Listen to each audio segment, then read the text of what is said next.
Kā nevajag pārdot īpašumu? Stāsts no dzīves. Tev ir īpašums, tu esi saņēmis to mantojumā, vai ģimenes apstākļu dēļ tev nepieciešama ir lielāka vai mazāka dzīvojamā platība.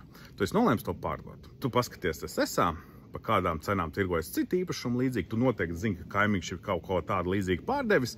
Tu uzliec nedaudz cenu augstāku, jo tu nekur nesteidzies. Tu uzliec vēl kaut kāds eiro pa virsmu, lai varētu nokaulēties, un beigās sanāk, ka tavs īpašums ir viens no dārgākajiem SSA.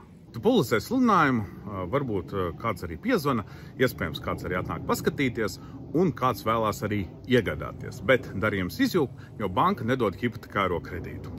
Paiet mēnesis, 2, 3, 4, tu jau sāc lēnām samazināt cenu pa 1000, pa 2, pa 3, pa 5000, paiet jau pusgads, paiet 9 mēneši, paiet gads, un tagad ir pienācis tas brīdis, ka tev īpašums ir jāpārdod, jo tu esi atradis vietā, ko iegādāties, vai arī nepieciešami finansiālie līdzekļi. Ko tālāk darīt? Jo tirgo jau gadu, cenu jau esi samazinājis, neviens vairs nezvana, neviens vairs nenāk skatīties, pat cik tad īpašumu tagad pārdot. Lieta ir tāda, ka visi jau tavu īpašumu ir redzējuši, visi zin par to, visi zin to sludinājumu, visi zin, ka viņš jau ir gadu stāvējis un ka cenas samazinājums jau ir bijis pa vairākiem 10 000 eiro. Kaut kas noteikti ar to dzīvokli nav kārtībā. Kāpēc viņš tik ilgi tirgojās? Kāpēc viņam ir tāds cenas samazinājums un tāpat neviens vēl nav nopircis?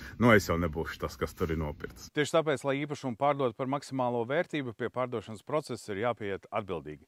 Katram īpašumam var būt savu pārdošanas stratēģiju, ir jānosaka cena, jānosaka termiņi, kādos to varēs pārdot, un nepavēlti ar nekustamā īpašuma aģenta starpniecību īpašumu pārdodās vidēji pa 7% dārgāk. Ja es nonācu situācijā, kādu es aprakstīju, vai gluži pretēji nevēlies nonākt situācijā, kādu es aprakstīju, raksti man, sazinamies, tiekamies un pārdodam tavu īpašumu dārgāk.